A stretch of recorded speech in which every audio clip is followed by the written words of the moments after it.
Police discovered two bodies, a woman with Down syndrome and a young man. Traces of blood and semen littered the floor. It seemed as if life had ended instantly. But when investigators began to examine the personal connections of the victims, the Barton family story turned out to be far more horrific than a simple murder. The Barton family lived on a quiet street, surrounded by identical houses, where neighbors rarely inquired about the affairs of others. Number 42 was considered exemplary: a manicured lawn, floral curtains, the smell of baked goods on Sundays. It was home to Linda Barton, a 47-year-old woman with a mild form of Down syndrome, her 24-year-old son Thomas, and their youngest daughter Molly, who was 19. After her father left when Molly was still a child, the family withdrew into itself. Linda, despite her unique circumstances, tried to live like a normal mother. She received welfare, worked part-time as a school cleaner, and often repeated that her children were her everything. Thomas assumed the role of protector early on. He didn't attend college,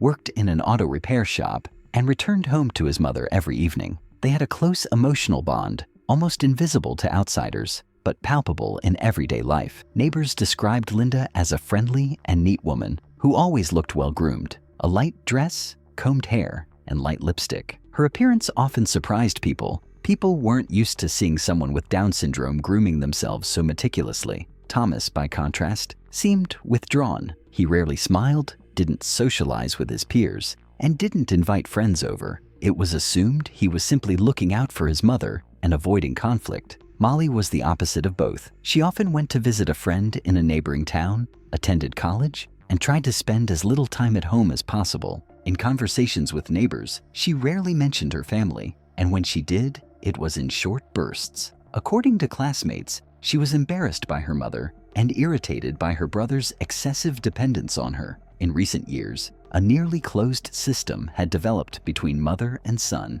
Thomas controlled her schedule, helped with household chores, and handled all social services matters. Linda listened to him unquestioningly, often calling him her guardian. This worried Molly, but she preferred not to interfere. In the spring of 2009, the family's behavior began to change. Thomas quit his job without explanation and began spending all his time at home. The curtains were constantly drawn, and they picked up their mail irregularly. Neighbors recalled that Linda was seen less and less outside, although she had previously loved to go for walks. Molly, on the other hand, visited less and less. The diary later found in her room contained several entries. Mom has changed. They're always together. Tom talks to her as if she's his wife. At the time, no one took these words seriously. Police would later note that the first alarming signs of border disruption were already visible. In the spring, the Bartons' house increasingly went without power in the evenings. Neighbors recalled strange sounds, like someone laughing, then crying. No one dared intervene. The local community had grown accustomed to considering this family special and didn't ask questions. In May, Molly stopped answering calls from her mother and brother. In June, she returned home for a week. Neighbors noticed frequent arguing in the house during those days. Then things quieted down. 3 weeks later, it was Molly who called the police and reported that something was wrong in the house. When officers arrived, the door was unlocked. Inside, everything was orderly, clean, and quiet. Only the smell of iron in the air and traces of blood on the kitchen floor indicated that this place had recently been a crime scene. 2 cups of coffee sat on the couch, and in the bedroom, they found what would later be called the strangest case in Lakesville County history. After Thomas's dismissal from the auto repair shop, life in the Barton household changed subtly but inevitably. At first, it seemed like ordinary care. He spent more time with his mother, helped her cook, and went grocery shopping with her. However, gradually, the familiar roles faded. Linda no longer addressed him as a son. She listened to his instructions as if he were older, more experienced, almost like a husband. During those months, the house was often silent. The television was on mute. The radio was off. They rarely opened the windows, as if trying to maintain a special space inside where no one was allowed to peer. Thomas began buying his mother new clothes, choosing pieces more suited to a woman trying to appear attractive. Even the salespeople at the supermarket, where they were occasionally seen together, took notice. A neighbor across the street recalled seeing them through her window one day. Her mother was sitting on the couch, Thomas combing her hair and then kissing her on the top of her head. The scene seemed touching, but it left a strange impression. A few weeks later, Linda stopped greeting her neighbors altogether. Molly was in her final year of college at the time and tried to avoid coming home. Her brother's phone calls were terse, and her mother was increasingly silent in the background. When Molly did visit, she noticed changes. Her mother and brother's room was locked, the photographs on the walls were gone, and a pungent cologne scent filled the house. This closeness bothered her, but any questions provoked aggression from Thomas. In late spring, Linda stopped leaving the house entirely. She attributed this to fatigue and anxiety, but a doctor who visited them through social services later told investigators that the woman didn't appear ill, but tense, as if trying to hide something. Thomas wouldn't allow the doctor to be alone with his mother. In June, an incident occurred that would later become key to understanding the psychological shift. One of the neighbors noticed loud talking coming from the house at night, followed by crying. An hour later, a light flickered in the window and then went out again. That morning, Thomas threw a large black bag into the dumpster. Police later tried to determine what was in it, but the trash had already been removed. In her testimony, Molly admitted that she once found them in a situation she couldn't describe in words. Her testimony was included in the case file in encrypted form. Afterward, she left for campus and didn't return for more than a month. By this point, Linda was completely dependent on her son. He controlled her medication, cell phone, and money. She didn't answer her daughter's calls, only occasionally sending short messages with the same phrases, "We're fine, don't worry." Experts later noted that the style of these messages was very different from Linda's previous letters. It was likely Thomas himself who wrote them. When a social worker attempted to visit them unannounced, Thomas refused to answer the door. He attributed this to quarantine and fear of infection. After this, checks were suspended. The family disappeared from the service's radar completely. The isolation in the house grew. Thomas stopped shaving and became increasingly unkempt. But his mother, on the other hand, seemed oddly well-groomed. There were always fresh flowers in the kitchen, and desserts she hadn't made herself in the refrigerator. Neighbors noticed that the bedroom light remained on until dawn in the evenings. By July, the atmosphere in the home had reached breaking point. Psychologists studying the case later wrote about the typical pattern of closed symbiosis. The son, having lost his external bearings, turns care into dependence. The mother, unable to distinguish between forms of closeness, perceives attention as proof of love. Thus, step by step, they both broke down boundaries, unaware that they were already living outside the norm. When Molly finally returned, she found the house permeated with this new reality. The windows closed, the sense subtle but lingering, and a sense of alien intimacy in every object. She would later tell investigators that it was then she realized things had gone too far. By July 2009, the Bartons' home had completely sealed itself off from the outside world. The curtains wouldn't be drawn, the postman left letters in the mailbox for weeks, and even the trash wasn't taken out regularly. What went on beyond the walls no longer resembled family life, more like existence in an isolated world where time stood still. According to Molly, it was during this period that an irreversible shift occurred between her mother and Thomas. She said she sensed an atmosphere in which there was no room for a third person. Linda stopped talking to her daughter, avoiding her gaze, while Thomas, on the contrary, displayed cold hostility toward his sister. When asked why he wasn't going to work, he simply replied, "Now I have everything I need here." Neighbors reported hearing voices in the house late at night, sometimes loud with harsh tones, sometimes muffled, as if someone were speaking almost in a whisper. One of them, an elderly man, recalled seeing Thomas on the porch several times at 3 or 4 in the morning. He stood in complete darkness, motionless, as if waiting for someone. Forensic investigators later discovered that the mother and son's bedroom contained only one bed. This was documented in the forensic report. 2 toothbrushes lay side by side on the nightstand, and clothes were strewn about in the closet. Police later described the room as indistinguishable from a married couple's room. Psychiatrists involved in the case analysis noted that such relationships between parents and adult children can be shaped by long-term dependency and social isolation. In Linda's case, Down syndrome made her emotionally suggestible, and Thomas perceived her not as a mother, but as his sole source of warmth and acceptance. Thus arose a pathological attachment, which the experts called reverse fusion. The investigation documents mentioned one incident that would later become key. A week before the murder, Thomas ordered gold rings online. He never received the package. It was found after his death. According to the online store, the rings were ordered with the engraving L&T, forever. Molly returned home that same day. From the moment she entered, she sensed an alarming change. The house was oppressively stuffy, the windows were covered with thick paper, and a candle burned in the corner of the living room. Her mother greeted her with a smile, but there was no recognition in her gaze. Thomas was distant, speaking briefly and avoiding conversation.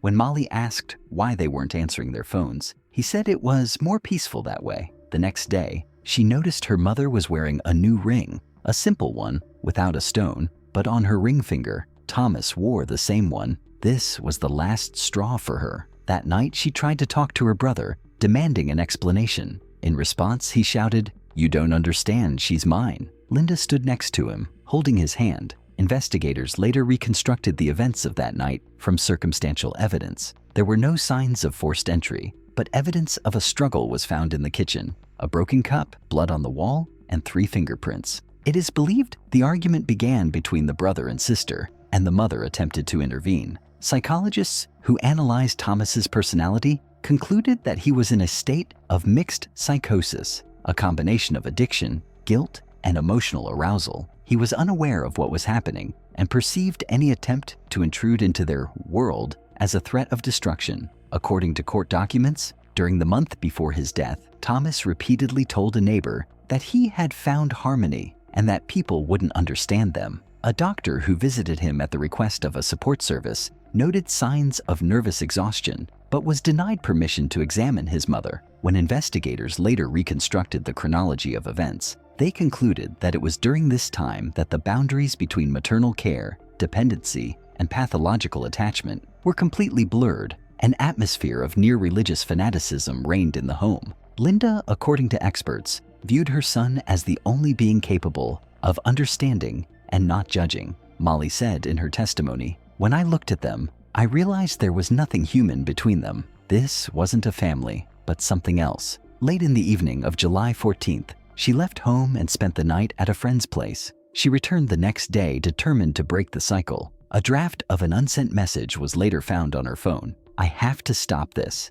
If not me, then no one will." A day later, police received a call about 2 corpses in Barton's house. The morning of July 15th, 2009 began calmly in Lakesville. The temperature had risen to 90 degrees Fahrenheit, and the street smelled of cut grass. The Barton family's neighbors noticed nothing unusual. The curtains in their home were drawn as usual, but inside, according to investigators, a scene unfolded over the course of the day that would later be detailed in forensic reports. According to the reconstructed chronology, Molly returned home around noon. She had a duffel bag and documents with her, and only $8 in her wallet. A neighbor saw her standing on the porch for a few minutes before entering. Her mother and brother were in the house at the time. Thomas was sitting in the kitchen, smoking, which was unusual for him. An empty bottle of wine sat on the table. Molly began the conversation calmly. She asked if they could live normally. Thomas didn't respond. His mother, according to testimony, attempted a smile, but looked confused. The atmosphere quickly changed. The forensic report indicated that bloodstains on the kitchen tiles were located within a radius of 1.5 meters, indicating a sudden surge of aggression. The conflict likely escalated into a physical confrontation immediately. According to investigators, Molly grabbed the knife first. She likely acted in a state of shock. Thomas's body was found to have wounds to the chest and neck, inflicted at various angles. This suggests chaotic movements and a lack of control. He managed to hit her in the face, leaving a bruise on her right cheekbone. Her mother intervened, but to no avail. An attempt to stop the conflict only escalated it. In the struggle, Linda sustained a fatal blow to the neck. The scene uncovered by police was chaotic, but showed no signs of foul play. No valuables were stolen. Left in the kitchen were 2 cups, a knife bearing fingerprints from all 3, and a television still on, broadcasting the morning news. Neighbors reported hearing a woman scream around 3:40 a.m., followed by a sharp sound like something falling. The police didn't arrive until midday. Molly called herself. Her voice on the recording is calm but unnaturally even. "I think they're dead. I can't wake them up." When the officers arrived, the door was unlocked. Thomas's body lay on the living room floor, Linda's next to it, half covered with a blanket. The blood was partially dried. The scene didn't look like self-defense, but it didn't resemble a deliberate murder either. The air smelled of iron and musty fabric. The Brown County investigator who arrived noted It felt like time had stood still. The house was clean, as if someone had continued cleaning even after death. Molly was sitting in the hallway, wearing a nightgown, with blood and a bruise on her face. She made no attempt to escape or resist arrest. When asked what had happened, she said, "I just wanted it to be over." The police report noted that she did not cry or panic. Initial tests showed no alcohol or drugs in her blood. Her condition was described as emotional numbness. The forensic examination determined that Linda died from massive blood loss and Thomas from a chest wound with a punctured lung. The interval between the deaths was no more than 5 minutes, meaning they occurred almost simultaneously. Psychiatrists called in later diagnosed Molly with signs of severe post-traumatic stress disorder and acute perceptual disorder. She couldn't clearly recall the sequence of events. During interrogations, she gave monosyllabic answers. He screamed. She held his hand. I couldn't watch anymore. Investigators explored the possibility of self-defense, but there was no direct evidence of an attack by her brother. Molly didn't deny taking the knife first, but claimed that he was coming at her. The main mystery for the investigation remained the motive: jealousy, shame, or despair. Several of Linda's diary entries were found in the house. They showed no signs of conscious intent, but they provided insight into her state of mind. Tom says I'm special. I believe him. I don't want us to be separated. Molly is ruining everything. She doesn't understand that we have everything right. These lines became one of the main pieces of evidence that the mother was in a state of emotional dependence on her son, and that reality was distorted for her. The police ruled out outside interference. All doors and windows were locked from the inside. The murder was ruled a domestic incident with elements of mental illness. The report noted that no signs of resistance were found at the entrance, meaning the three remained as a family until the end. Crime scene photographs have never been published. The case file describes them tersely: 2 figures embracing, traces of blood on the floor, spilled sugar, a desk lamp on. Forensic technicians noted that it was one of the most disturbing scenes they had ever encountered, not because of the violence, but because it took place in an atmosphere where love and terror were inseparable. When the bodies were removed, the smell of wax and iron lingered in the house. A police officer on duty at the scene later reported, "This is the first time I've seen a crime look so quiet." After the bodies were discovered, an investigation began immediately. The house was sealed off and the street was temporarily blocked off. Local residents watched from their windows, hesitant to leave. The official police statement came a few hours later. The bodies of 2 people, presumably a mother and son, have been discovered in a Lakesville suburb. The suspect has been detained at the scene. The town was stunned, not shocked. A family everyone had considered a model of quiet life suddenly became the subject of public scrutiny and fear. Investigators carefully examined every room. There were no signs of premeditation or ulterior motive. No weapon, no plans, no attempt to destroy evidence. Everything looked like an outbreak in a confined space where emotions and fears reached their peak. Bloody handprints remained on the kitchen walls and bare footprints on the floor. The placement of the prints showed that Linda had attempted to stand but lost her balance.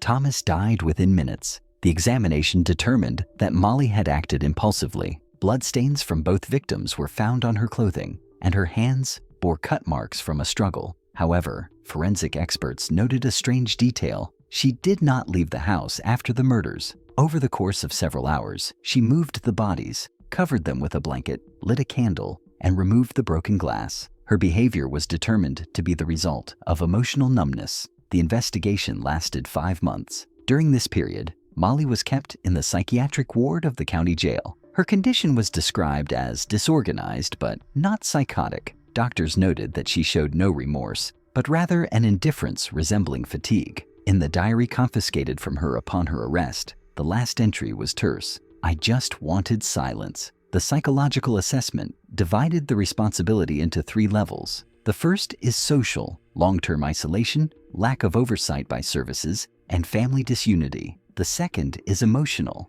the pathological dependence between mother and son, which destroyed traditional family boundaries. The third is personal: the prolonged suppression of the sister, whose actions ignited pent-up fear and disgust. Journalists were present in the courtroom, but the trial was closed due to the details of the case. The court documents were not published in full. It is only known that Molly was found sane, but with signs of an affective disorder. The judge, taking into account the conditions in which she was held, sentenced her to 20 years in prison with the possibility of review. She stood motionless during the sentencing. Reporters allowed to witness the finale noted that her face was expressionless. After the hearing, she was taken to the county jail. The Barton family home was sealed and soon sold. The new owner renovated it, but a month later told the real estate agent he couldn't live there. Inside, there was a feeling of heaviness, as if the air wasn't moving. Child welfare reports compiled after the trial indicated that the Barton family's case